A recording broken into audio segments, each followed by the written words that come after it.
نحمده ونصلي على رسوله الكريم اما بعد فاعوذ بالله من الشيطان الرجيم بسم الله الرحمن الرحيم لقد كان لكم في رسول الله أسوة حسنة صدق الله العظيم وصدق رسوله النبي الأمين الكريم ونحن على ذلك لمن الشاهدين والشاكرين والحمد لله رب العالمين۔ پھر درود پاک نبی علیہ نبی کی بارگاہ میں پڑھ لیں۔ اللہم صلی علی سیدنا مولانا محمد وعلی آل سیدنا مولانا محمد بارک وسلم صلو علیہ السلام علیہ یا رسول اللہ۔ ہے کلام الہی میں شمس و ضحیٰ، تیرے چہرے نور فضا کی قسم، ہے کلام الہی میں شمس و ضحیٰ، تیرے چہرے نور فضا کی قسم، ہے کلام الہی میں شمس و ضحیٰ، تیرے چہرے نور فضا کی قسم، تیرے چہرے نور فضا کی قسم، اور قسم شب تار میں راز یہ تھا کہ حبیب کی زلف دوتا کی قسم، قسم شب تار میں راز یہ تھا کہ حبیب کی زلف دوتا کی قسم، اور تیرا مسند ناز ہے عرش بری، تیرا محرم راز ہے روح امین، تیرا محرم راز ہے روح امین، کوئی تجھ سا ہوا ہے نہ ہوگا شہا، تیرے خالق حسن و ادا کی قسم، کوئی تجھ سا ہوا ہے نہ ہوگا شہا، تیرے خالق حسن و ادا کی قسم، اور میرے گھر سے گناہ ہے حد سے سوا، مگر ان سے امید ہے تجھ سے رجا، مگر ان سے امید ہے تجھ سے رجا، میرے حد سے گناہ ہے، میرے گھر سے گناہ ہے حد سے سوا، مگر ان سے امید ہے تجھ سے رجا، مگر ان سے امید ہے تجھ سے رجا، تو رحیم ہے ان کا کرم ہے گواہ، وہ کریم ہے تیری عطا کی قسم، تو رحیم ہے ان کا کرم ہے گواہ، وہ کریم ہے تیری عطا کی قسم، ہے کلام الہی میں شمس و ضحیٰ، تیرے چہرے نور فضا کی قسم۔ درود پاک پڑھنا۔ اللہم صلی علی سیدنا مولانا محمد بارک وسلم صلو علیہ السلام علیک یا رسول اللہ یا نبی اللہ یا حبیب اللہ۔ اعلیٰ حضرت عظیم البرکت مجدد دین و ملت امام احمد رضا خان فاضل بریلوی رحمۃ اللہ تعالیٰ علیہ فرماتے ہیں کہ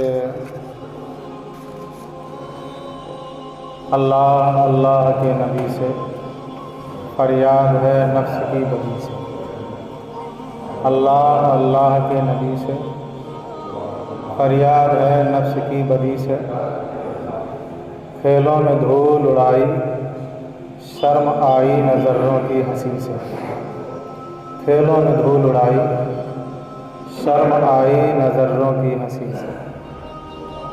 اسے یوں سمجھیے کہ جب ہم اور آپ کسی کھیل میں مشغول ہوتے تو ہمارے قدموں سے مٹی کے ذرے اڑ اڑ کے ہمارے سروں پر سوار ہوتے، تو اسے اعلیٰ حضرت نے فرمایا کہ کھیلنے والے تجھے دیکھ کر کے وہ ذرے ہنستے ہیں، کھیلوں میں دھول اڑائی، شرم آئی نہ ذروں کی ہنسی سے، وہ ذرے ہم پر ہنس رہے تھے لیکن ہمیں پھر بھی شرم نہیں آئی۔ تو آج ہمارے اور آپ کے سارے کام سب تضاد کی طرف جو ہے کیا ہے وہ جا رہے ہیں۔ مثال کے طور پر نماز پڑھنے کو کہا جائے تو لوگ نماز سے دور بھاگ رہے ہیں، اہل سروت سے حج کے لیے کہا جائے، زکوٰۃ کے لیے کہا جائے تو اس سے دور بھاگ رہے ہیں۔ مطلب جو کام ہمیں اور آپ کو رضائے الہی کی طرف اور خوشنودی مصطفیٰ کی طرف لے جا رہے ہیں، ان سارے کاموں کے خلاف کرنے کی ہماری عادت سی بن چکی ہے۔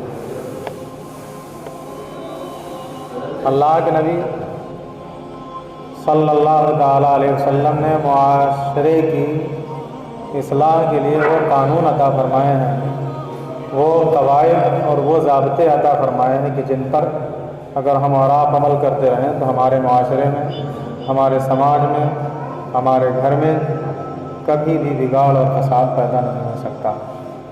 لیکن ہم سب اس کے برخلاف اور اس کے متضاد پر اڑے ہوئے ہیں، اس پر عمل کرنے کی کوشش الا ماشاء اللہ کوئی کر رہا ہو۔ نبی پاک صلی اللہ تعالیٰ علیہ وسلم نے ارشاد فرمایا کہ ایک مومن کے، ایک مسلمان کے دوسرے مسلمان پر 6 حق ہیں۔ آیت کریمہ جو میں نے آپ کو جو سنائی ہے وہ بھی اسی مضمون سے تعلق ہے کہ سرکار کی زندگی، مصطفیٰ کی زندگی ہمارے اور آپ کے لیے بہترین نمونہ ہے۔ اگر ہمیں اور آپ کو اپنی زندگی میں اصلاح پیدا کرنا ہے، نکھار پیدا کرنا ہے اور اللہ کی رضا حاصل کرنا ہے تو محمد مصطفیٰ صلی اللہ تعالیٰ علیہ وسلم کی حیات طیبہ پر عمل کی ضرورت ہے۔ اس کے لیے، اس کو اپنے لیے نمونہ عمل بنانے کی ضرورت ہے۔ مصطفیٰ کریم رؤوف الرحیم صلی اللہ تعالیٰ علیہ وسلم ارشاد فرماتے ہیں کہ مسلمان کے دوسرے مسلمان پر 6 حق ہیں۔ ان میں سے پہلا حق بیان فرمایا کہ آقا کریم صلی اللہ علیہ وسلم فرماتے ہیں کہ پہلا حق یہ ہے کہ جب کوئی مسلمان بیمار پڑ جائے تو اس کی عیادت کے لیے پرسان حال کے لیے جائے۔ آج جو آقا کریم نے پڑوسیوں کے حقوق بتائے ہیں یا جو مسلمان کے حق بتائے ہیں، آج سب سے بڑی چیز آپ دیکھیے کہ سب سے زیادہ جھگڑا، سب سے زیادہ فساد پڑوسیوں سے، ایک دوسرے کے لیے دلوں میں کینہ اور بغض لیے رہتے ہیں۔ ایک ڈلیا میں جب برتن رکھے جاتے ہیں تو وہ کھٹکتے تو ہیں، یوں ہی تمہارا محلہ، تمہارا پڑوس اس ڈلیا کی طرح سمجھ لو کہ جس میں چند برتن رکھے گئے تو وہ کھڑکیں گے تو، لیکن کھڑکنے کا یہ مطلب نہیں ہوتا ہے کہ وہ ڈلیا سے نکل کر کے باہر بھاگ جائے یا ان میں سے کوئی برتن ایک دوسرے برتن کو توڑ دے۔ بس بچتے ہیں، رکھو گے تو بجیں گے، لیکن نہ ایک برتن دوسرے برتن کو توڑ دیتا، نہ ڈلیا سے نکل کر کے باہر بھاگ جاتا۔ یوں ہی تمہارا اور ہمارا پڑوس بھی ہے۔ کبھی اگر ناچاکی یا دل آزاری ہو بھی جائے تو اس دل آزاری کو وقتی طور پر ادا کرنے کے بعد اسے بھول جاؤ۔ آقا کریم صلی اللہ علیہ وسلم، ہم تو آپ ایمان والے ہیں، حضرت عبداللہ ابن عمر ابن عاص رضی اللہ تعالیٰ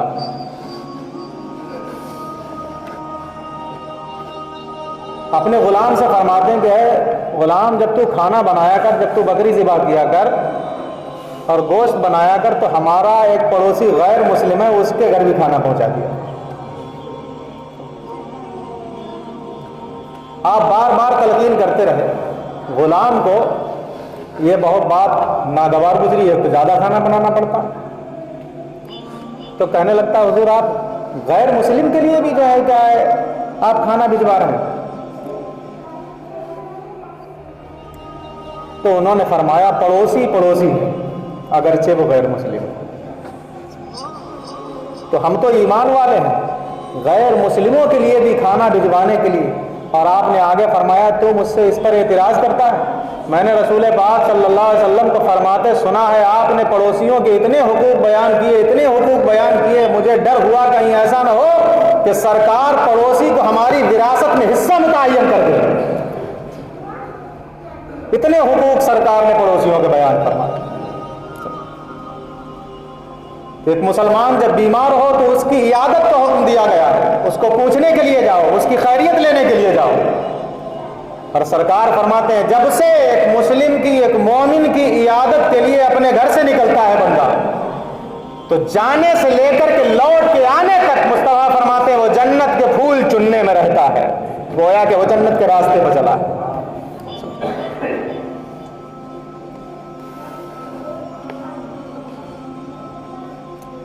تو جنت کے راستے پر چلتا ہے۔ دوسری حدیث مصطفیٰ کریم صلی اللہ علیہ وسلم فرماتے ہیں کہ جب وہ دیکھنے کے لیے چلتا ہے تو دریائے رحمت میں چلتا ہے، دریائے رحمت میں چلتا ہے، اور دریائے رحمت میں چلتا جاتا ہے، چلتا جاتا ہے۔ جب مریض کے پاس بیٹھ کر کے اس کا پرسان حال کرتا ہے تو کہتے ہیں اللہ رب العزت اسے دریائے رحمت میں غوطے کی جزا عطا فرماتا ہے کہ اس نے دریائے رحمت میں غوطہ لگا، اور جو دریائے رحمت میں غوطہ لگا لیتا ہے اس کے جسم پر جتنے گناہ ہوتے ہیں وہ سارے گناہ دھل دیے جاتے ہیں، سارے گناہ ختم کر دیے جاتے ہیں۔ تو دریائے رحمت میں، اور فرماتے ہیں کہ جو کسی مریض کو، کسی مومن مریض کو دیکھنے کے لیے جاتا ہے، کسی پریشان حال کو دیکھنے کے لیے جاتا ہے، اس کا عالم یہ ہوتا ہے کہ اس نے ایک دن ایسا روزہ رکھا ہے، ایک دن ایسا روزہ رکھا ہے کہ جو 700 دنوں کے روزوں کے برابر ہے جو مریض کو دیکھنے کے لیے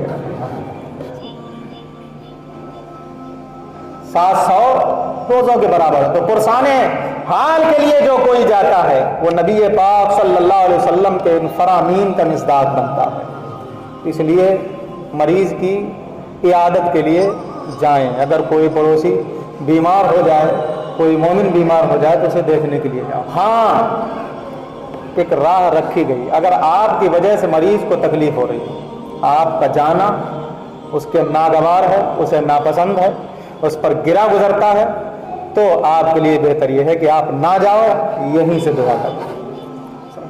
اگر آپ کا جانا اسے برا لگتا ہے، آپ کا جانا اسے گرا گزرتا ہے، تو شریعت نے پھر یہ حکم دیا ہے کہ نہ جاؤ، پھر یہیں سے دعا کر لو۔ لیکن اعتقاد وہی ہونا چاہیے جو مصطفیٰ کریم صلی اللہ علیہ وسلم کا فرمان، اس پر اعتقاد ہونا چاہیے۔ تو ہم اپنے پڑوسیوں کے، آج معاملہ یہ ہے، مصطفیٰ کریم صلی اللہ علیہ وسلم کا فرمان تو یہ کہ اپنے کھانے میں شوربے بڑھاؤ،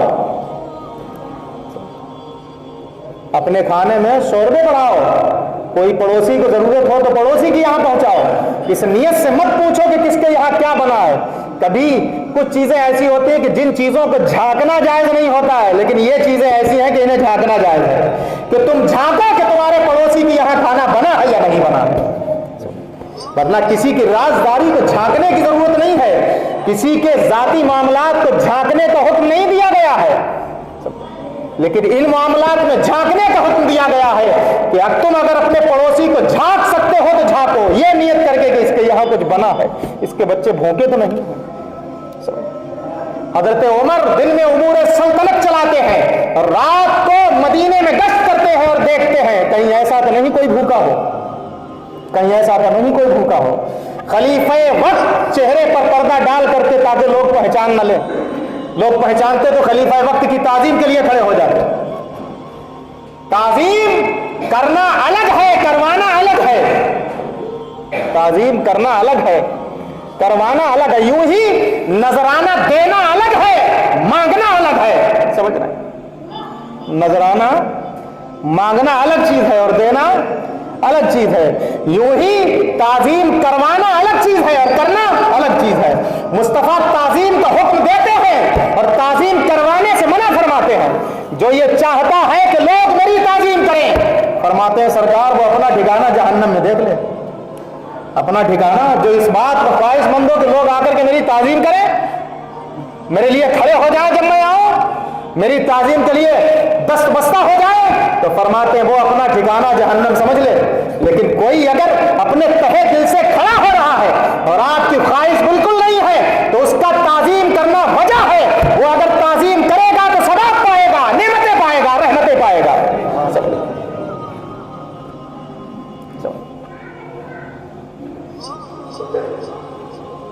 نعمتیں پائے گا۔ تو پہلا حق اللہ کے نبی صلی اللہ علیہ وسلم نے فرمایا کہ جب وہ بیمار ہو جائے تو اس کی عیادت کے لیے پہنچ جاؤ، اسے پوچھو اور دعا پڑھو، لا بأس طہور ان شاء اللہ تعالیٰ۔ اس کا سیدھا سادہ مطلب ہوتا ہے کہ کوئی حرج نہیں، اللہ رب العزت تم کو گناہوں سے پاک کر دے گا۔ اور بیماریاں، بخار ہے، سردی ہے، کھجلی ہے، یہ ایسی بیماریاں ہیں کہ جو گناہوں کا کفارہ بن جاتی ہیں۔ اللہ رب العزت ان کے ذریعے سے صغیرہ گناہوں کو معاف کر دیتا ہے۔ آپ خود جب بیماری سے اٹھیں تو آپ اپنے بدن کو بڑا ہلکا محسوس کریں۔ جو بیمار ہوئے ہیں اور جن پر کوئی بیماری آئی ہے، جب وہ اپنی بیماری سے افاقہ پاتے ہیں تو دیکھنا اپنے آپ کو کتنا ہلکا محسوس کرتے ہیں۔ تو جو صغیرہ گناہوں کا بوجھ ہوتا ہے، اللہ رب العزت وہ ان بیماریوں کی وجہ سے اس کے سر سے، اس کے جسم سے اتار دیتا ہے۔ بیماریاں کفارہ بن جاتی ہیں۔ پیٹ کی بیماریوں میں مرنے والے لوگ جو ہے کیا ہے، وہ شہادت کا درجہ بھی پاتے ہیں۔ یوں ہی حادثات میں مرنے والوں کو بھی شہید کہا گیا۔ جل کر کے، جو خودکشی نہیں کرتے، جل کر کے مر جاتے ہیں، انہیں بھی شہید کہا گیا۔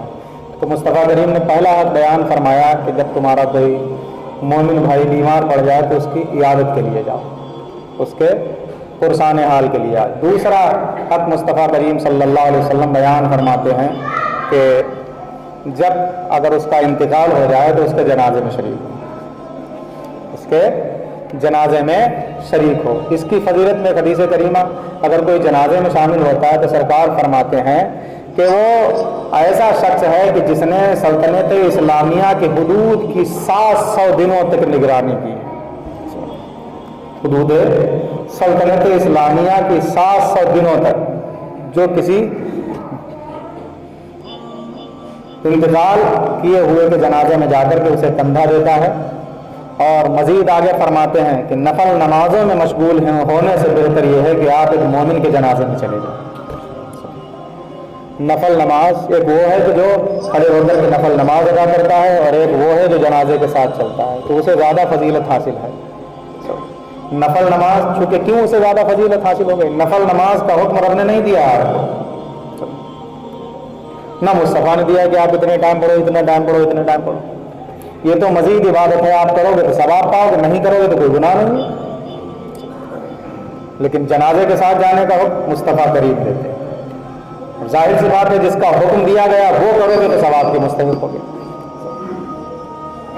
اور جس کا حکم نہیں دیا گیا اس کے کرنے سے وہ تو آپ کی مرضی پہ ہے، کرو تو ثواب کے مستحق اچھا کام ہے، اور اگر نہیں کرو گے تو آپ گناہگار نہیں ہو۔ تیسرا حق نبی کریم صلی اللہ علیہ وسلم فرماتے ہیں کہ جب ملو تو سلام کرو ایک دوسرے کو۔ جب ملو تو ہر ایک کو سلام میں پہل کرنا چاہیے، یہ انتظار نہ کرے کہ فلاں آ رہا ہے وہ مجھے سلام کرے، آپ کو موقع مل جائے تو آپ سلام کرو۔ مصطفیٰ کریم صلی اللہ علیہ وسلم فرماتے ہیں کہ جو سلام میں پہل کرتا ہے وہ تکبر سے بری کر دیا جاتا ہے، گھمنڈ سے بری کر دیا جاتا ہے، اس کے اندر سے تکبر نکال دیا جاتا ہے۔ اور تکبر ایسی بلا ہے، ایسی بلا ہے کہ جو جنت کی خوشبو بھی تمہیں حاصل نہیں ہونے دے گی۔ اس لیے اپنے ذہنوں سے نخوت اور تکبر اور گھمنڈ نکال کر کے پھینک دینا چاہیے کہ آپ تکبر کریں۔ اور مصطفیٰ کریم صلی اللہ علیہ وسلم صحابہ کے گروہ سے فرماتے ہیں کیا میں تمہیں ایسی بات نہ بتاؤں کہ جس سے آپس میں محبت پیدا ہو جائے؟ تو صحابہ عرض کرتے ہیں یا رسول اللہ کیوں نہیں، ایسی بات ضرور بتائیں۔ تو مصطفیٰ کریم صلی اللہ علیہ وسلم نے فرمایا آپس میں سلام دیا کرو، آپس میں ایک دوسرے کو سلام دیا کرو۔ اور بات یاد آ گئی مجھے اتفاق سے مصافحہ کرنے کا مسئلہ۔ ہمارے علاقے میں چونکہ ایسے کر کے مصافحہ کرتے ہیں، سیدھا والا ہاتھ سیدھے ہاتھ سے ملاتے ہیں، بایاں والا ہاتھ بائیں سے ملاتے ہیں، یہ بھی مصافحہ ہے، اس طریقے سے ملاتے ہیں، سیدھا والا ہاتھ سیدھے سے ملا لیتے ہیں اور بایاں والا ہاتھ۔ لیکن بخاری شریف کی حدیث کریمہ سے جو مصافحہ ثابت ہے وہ سامنے سامنے، آپ کا ایک ہاتھ میرے دونوں ہاتھوں کے بیچ میں ہو اور میرا ایک ہاتھ جو ہے کیا وہ آپ کے دونوں ہاتھوں کے بیچ میں۔ اور یہ مصافحہ جو ہمارا نے رواج پکڑا ہوا ہے، اسے فقہاء نے بیان کیا ہے کہ یہ مصافحہ بھی درست ہے۔ اس میں کہا ہے کہ اس طریقے سے مصافحہ کیا جائے کہ ایک دوسرے کے ہاتھ کے انگوٹھے کی ہڈی کو دبائے، تو فرماتے ہیں یہاں پر ایک ایسی رگ ہوتی ہے کہ جس کے دبنے سے آپس میں محبت پیدا ہو جائے۔ لیکن جو احادیث کریمہ سے ثابت ہے وہ یہ ہے، یہ فقہاء کا بیان ہے اور وہ احادیث کریمہ بخاری شریف کی حدیث سے ثابت ہے، سامنے سامنے ایک ہاتھ میرا آپ کے ہاتھ دونوں ہاتھوں کے بیچ میں، اور آپ میرا ہاتھ ایک ہاتھ آپ کے دونوں ہاتھوں کے سامنے سامنے۔ اس طریقے سے مصافحہ کرنا، یہ بخاری شریف کی حدیث سے ہے۔ تو سرکار فرماتے ہیں جب آپس میں ملو تو ایک دوسرے کو سلام کیا کرو، آپس میں محبت پیدا ہو جائے، مودت پیدا ہو جائے۔ چوتھا آپ نبی پاک صلی اللہ علیہ وسلم فرماتے ہیں کہ جب چھینک آئے تو جواب دو، جب چھینک آئے تو جواب دو، یعنی کسی کو چھینک آئے اور وہ الحمدللہ کہے۔ کچھ لوگ مسلمانوں میں جو ہے کیا ہے، بدفعلی کوئی چیز نہیں ہوتی میاں، کچھ لوگ گھر سے نکل رہے ہیں، کسی بچے نے چینک دیا، کسی گھر والے نے چینک دیا تو کہتے ہیں آپ نہیں جائیں اس کام، اللہ پہ بھروسہ رکھو، بدفعلی کوئی چیز نہیں ہے چینکنے، سمجھے؟ اگر جا رہے ہو تو جاؤ، کر گزرو، لا تبدیل لکلمات اللہ، اللہ کی تقدیر کو، اللہ کے کلمات کو، اللہ کی لکھی ہوئی چیز کو نہیں بدلا جائے گا۔ لا تبدیل لکلمات اللہ، رک جاؤ گے تو کیا اپنے مقدر سے بچ جاؤ گے؟ جو مقدر ہے وہ تو ہو کے ہی رہے گا، اور مقدر وہیں پہنچا دیتا ہے جہاں جو ہونا۔ اس بہانے نہیں جاؤ، کسی اور بہانے جاؤ، ہو سکتا ہے تمہیں اسی لیے روکا گیا، آج نہیں کل تمہارے ساتھ وہ ہونے والا ہو۔ تو بدفعلی کوئی چیز نہیں ہوتی۔ تو مصافحہ کرنے میں بھی دونوں طرح کے مصافحہ کیجیے، ایسا نہیں ہے کہ صاحب جو ہے کیا ہے وہ مصافحہ غلط ہوئی، یہ مصافحہ غلط، مصافحہ وہ بھی کیجیے یہ بھی کیجیے۔ تو جب آپس میں ملو، تیسرا جب آپس میں ملو تو سلام کہو، جب چھینکے تو جواب دو، یعنی وہ الحمدللہ کہے تو آپ یرحمک اللہ کہو۔ الحمدللہ کا مطلب ہے تمام تعریفیں اللہ کے لیے، آپ جواباً کہتے ہیں یرحمک اللہ، اللہ تجھ پر رحم کرے۔ تو اب چھینکنے والے کو چاہیے اب وہ دعا پڑھے یغفر اللہ لنا ولکم، اللہ تجھے بھی بخش دے، اللہ مجھے بھی بخش دے۔ اس نے جو آپ کو دعا دی ہے اس دعا کا بدلہ آپ دیں۔ پانچویں چیز مصطفیٰ کریم صلی اللہ علیہ وسلم فرماتے ہیں جب بلائے تو اجابت کرے، یعنی اگر وہ دعوت دے تو قبول کرے۔ پہنچنا نہ پہنچنا یہ وقت کی بات رہی، اگر دعوت دی جا رہی ہے تو اس دعوت کو قبول کر لیجئے، اجابت کیجئے، قبول کر لیجئے۔ پہنچنا نہ پہنچنا یہ وقت کی بات رہی کہ وقت پر کیا ہوتا ہے، کہ آپ پہنچ پاتے ہیں یا نہیں پہنچ پاتے ہیں یہ الگ چیز ہے، لیکن سرکار نے اجابت کا حکم دیا ہے کہ اس کی دعوت کو قبول کر لو۔ اور چھٹا حق مصطفیٰ کریم صلی اللہ علیہ وسلم فرماتے ہیں حاضر و غائب اس کی خیر خواہی کرو۔ حاضر و غائب، حاضر کا مطلب یہ ہے کہ سامنے موجود ہو تب بھی بھلائی سے یاد کرو، اور سامنے موجود نہ ہو تب بھی بھلائی سے یاد کرو۔ یہ بابا بہت پھیلی ہوئی ہے میاں، سامنے تو حاجو حاجو اور پیچھے جو ہے کیا ہے لا کب موقع ملے کہ اس کے چھرا کھونک غیبتوں میں مبتلا ہوئے پڑے ہیں۔ تو مصطفیٰ کریم فرماتے ہیں کہ حاضر میں رہو، اگر تمہارے سامنے ہو تب بھی مومن کے لیے بھلا سوچنا ہے، بھلا کرنا ہے، اور اگر حاضر نہیں ہو تب بھی تمہیں بھلا ہی کرنا ہے۔ یہ حقوق مصطفیٰ کریم صلی اللہ علیہ وسلم نے ایک مومن کے دوسرے مومن پر، اللہ ہم سب کو ایک دوسرے کے حقوق بخوبی ادا کرنے کی توفیق دے۔ دو طرح کے حق بندوں پر عائد ہوتے ہیں، ایک اللہ کا ہے کہ حق ایک بندوں کا حق۔ اللہ کے حقوق، اللہ تو قادر مطلق ہے، وہ چاہے گا تو اپنے حقوق معاف کر دے گا۔ بندوں کے حقوق جو ہم پر اور آپ پر عائد ہوتے ہیں وہ اللہ جب ہی معاف کرے گا جب بندہ معاف کرے گا، اس وقت تک معاف نہیں کیے جائیں گے۔ درود پاک کر دیجیے، اللہ